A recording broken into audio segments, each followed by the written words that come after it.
Good morning, happy Sabbath, all of my Israelite brothers and sisters, heirs and joint heirs, scattered, adopted, wherever you may be. Happy Sabbath. Don't forget to hit that subscribe button. It's just good that it's a happy Sabbath. You know, yesterday I did a little short video about the Sabbath, and I was talking about how your outlook determines your outcome. You know, it was like yesterday, I could not wait to get into the Sabbath of today. I just couldn't wait. I mean, it's just an exciting day. It's an exciting moment. It's an exciting time. It means an exciting time in the future when the Sabbath starts, when we're in the millennium and everybody has to come up from one Sabbath to the next. This is just a beautiful time right now today, commemorating what is going to be in the future. And that's what the Sabbath is really all about. And so it's just beautiful just to, you know, when you've been working all week, you've been doing things all week, and now you can just go into the Sabbath and you're going to be with your other brothers and sisters and just sit there and just, you know, having your songs, your lessons, your messages. It's just a beautiful time period to see the saints of the Most High. So wherever you are, I say happy Sabbath to you. Now, we've had some challenges for the past month that I really was not aware of. But once it was brought to my attention, I figured it out. So I'm going to tell you what that was. You know, the Almighty blessed us with some very expensive audio video equipment because we wanted to do YouTube Live. We wanted to be able to take this gospel and be a part of others that is spreading this gospel throughout the four corners of the earth. And so what was happening was we thought we were going live every week, and we realized that in our settings, it has private instead of public. So, you know, you don't know these things until you start troubleshooting, especially when you're getting new equipment and setting it up. So today, we will be live at 1 p.m. The message today is talking about how the Son of the Most High, the Messiah, is our sacrifice, and he's also our sin offering.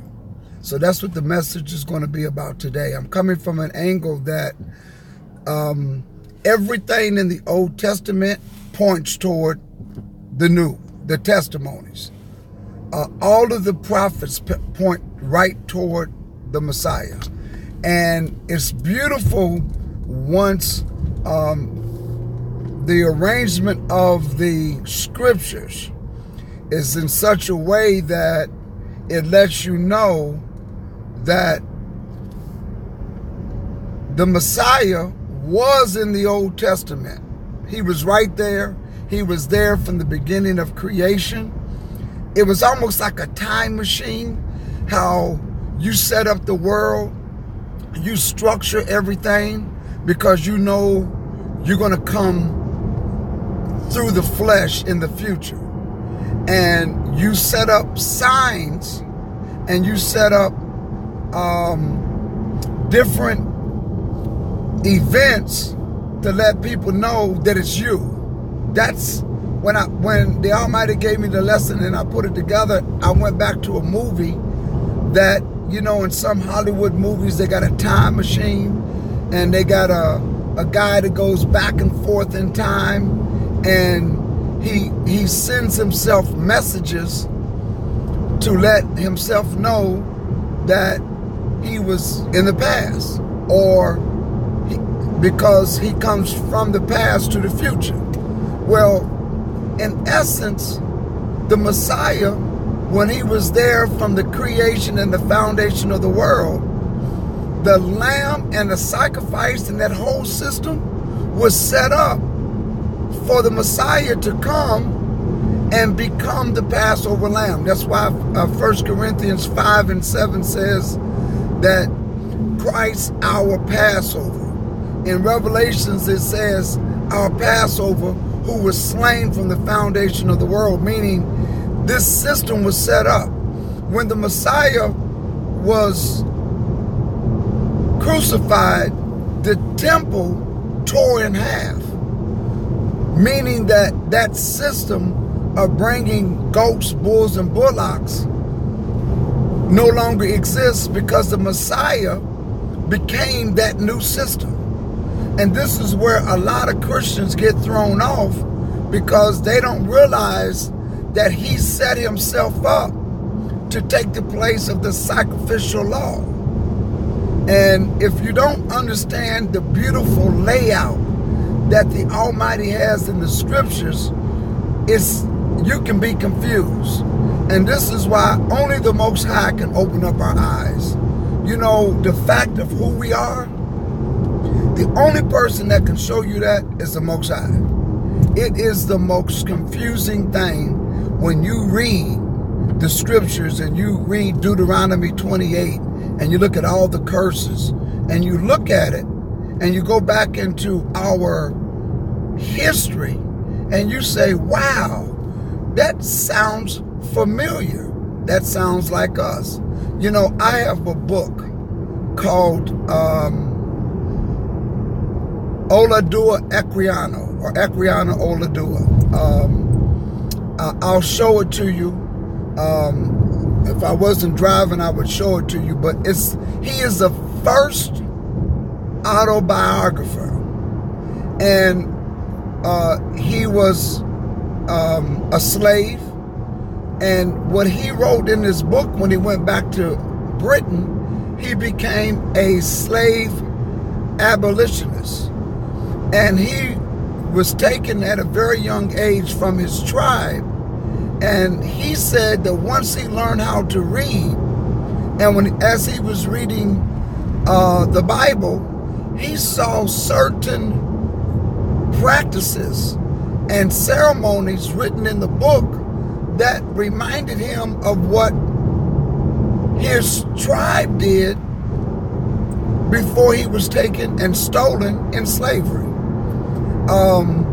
So that's a good book to read. I'll share it with you maybe one of the nights when we're doing Bible study on the first Friday. I can bring it up. But it's just beautiful how this message that the Almighty gave me to lay it out in an order. I mean, the scriptures are in a systematic order. And I'm going to say some things through the scriptures. Not me. I'm going to point out some things in the scriptures today at 1 o'clock that is going to maybe perhaps make you think, shock you, because especially if you're coming from a Christendom church, a so-called Christian teaching church, I'm going to show you some things through the scriptures that is going to be like, wow, I've never seen that. Because once the Almighty showed me, I was like, wow, I've read that before. I've seen it before. I went over it 100 times, but I never connected the dots. So that's what's going to happen today at 1 o'clock. You all pray, because like I said, we got nice equipment. We still need another high definition camera. So we only have a one and a smaller one, but we need a couple more. So if you find it in your heart, we thank you. We thank you if you can do that for us and help us out or contribute toward it. But the point that I'm making is that equipment, we have a setting that when we go YouTube live, unknowing to a lot of us, it was private and not public. So today we're going to fix that. In fact, they're working on it right now, this morning, and we will be live at 1 o'clock p.m. Eastern time for the message, bringing the Sabbath message. And the Almighty's will, we're going to do this every Sabbath at 1 o'clock. You'll be able to tune in to us live and see that, okay? The other thing is I don't know where you're going to be at for Passover, but for the Passover, we did put out a little promotion invitation on this channel, inviting you to South Florida for Passover and Feast of Unleavened Bread. We're calling that the Word Revival Weekend. It's a Word Revival Feast Day weekend because Passover starts Friday night on March the 30th. When the sun goes down, Passover starts. So the 14th of Abib this year is actually on the 31st of March, which happens to fall on a weekly Sabbath. So Friday night, on the 6th day, when the sun goes down, we will be starting service that night. The next day is the memorial of the Passover. And then April the 1st falls on Sunday, and that will be the Feast of Unleavened Bread. That April 1st will be Abib the 15th. And also, it's as strange as it is, that's also their Easter Sunday. So this year, Easter Sunday falls on April Fool's Day. Y'all know I'm going to mess with that. You know I'm going to mess with that. You know I'm not going to let that up. Okay? Because I don't believe in April Fool's Day. I don't go with all of that. But the point that I'm making is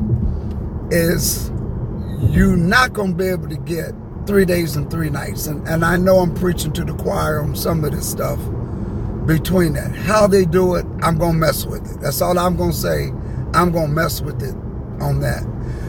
Also, you know, I had an invitation. I had a strange invitation from a African Methodist Episcopal church. They called me up. They saw and know what I teach. And they asked me to come and be their guest speaker on tomorrow for the 11 o'clock service. So I think I got lost there for a second. So I'm back. I don't know what happened, but I'm back. But so I was sharing with you that on tomorrow, happy Sabbath, everyone. I see you posting there. My friends up in New York. So tomorrow they asked me to come and speak on for Black History to end their celebration of Black History Month. And I said, hey, okay. So y'all know what I do. You know what I teach. Oh, no. We know. The committee talked. And so I said, okay, I'll be there. So I'm going to be coming from Deuteronomy the 28th chapter, Leviticus the 26th chapter.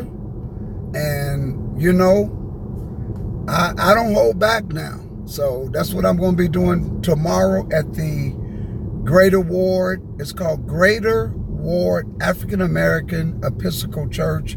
It's the oldest AME church in the state of Florida. So I will be there tomorrow. They asked me to come. I'm going to do it. And I'm going to talk about, as they said, hey. So the Almighty, people's eyes are opening up. They're opening up. But I'm going to also go into the curses of what got Israel into slavery and what got them into that, and the fact that we're the people of the book. So you all give me your prayers. So don't forget, today at 1 o'clock, it is working. It is working. And we're going to test it and to make sure it's working. So you all be blessed. Happy Sabbath. Yes. Win them souls. Yes. Thank you, Tia. I'm going to try to do that. You all be blessed. Happy Sabbath.